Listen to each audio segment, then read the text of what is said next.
right, so I've been getting a lot of questions on how do I go from a Dolby Atmos mix back to a stereo mix. And the unfortunate answer is you simply cannot. It's not Logic's fault, because once you switch over to a Atmos mix or a surround mix, it's kind of hard to run through the algorithms to sort of truncate it down to a stereo mix. So I'm going to show you a way to resolve all those headaches that you guys are having, that you've been asking me, how to have a surround mix or Dolby Atmos mix as well as a stereo mix and have them both saved in the same session so everything's together nicely.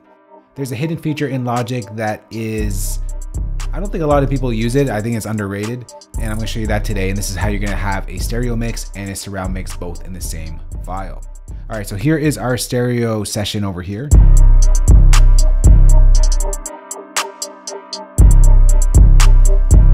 Let's say the stereo mix is perfect, and now I want to try my hand at switching this over to a Dolby Atmos spatial audio mix. First thing you want to do before getting too excited about diving into a Dolby mix, you want to make sure that you set yourself project alternatives so that you can go back to your stereo mix in case you wanted to, so you don't lose any of that stereo mix and vice versa. So we're going to go to File in our toolbar up top here and go to Project Alternatives. The alternative that you're currently on will be the same name as your session, and we're going to go ahead and change that right now so that we can easily identify between our stereo mix and the Dolby Atmos spatial audio mix that we're about to create.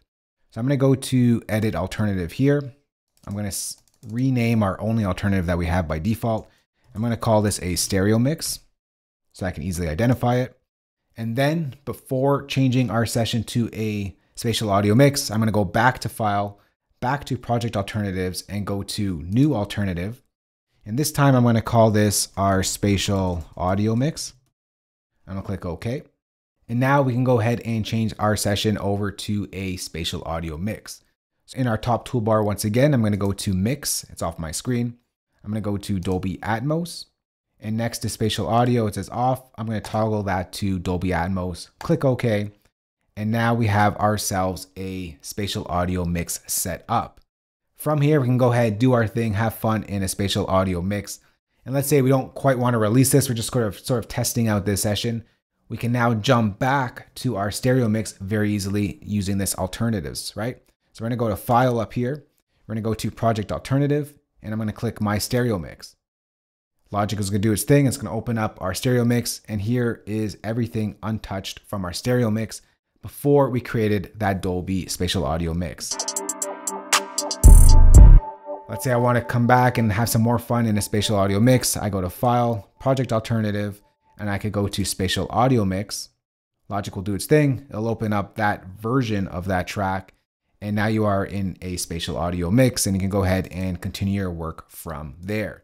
This is the best way to jump between a spatial audio mix, Dolby Atmos mix, and a stereo mix without duplicating the file or resaving the file. Everything is saved in the same file. It's just categorized or set up as different alternatives. And this way you can easily jump between the two alternatives within the same file, as you saw what we just did there. Not only does this work well for like this type of setup or scenario, you can actually go ahead and use project alternatives for, I don't know, mix 1, mix 2, mix 3, mix 4, and just see the progression of your track. That way, if you want to keep track of all your changes that you've been doing, project alternatives, low-key the GOAT in Logic.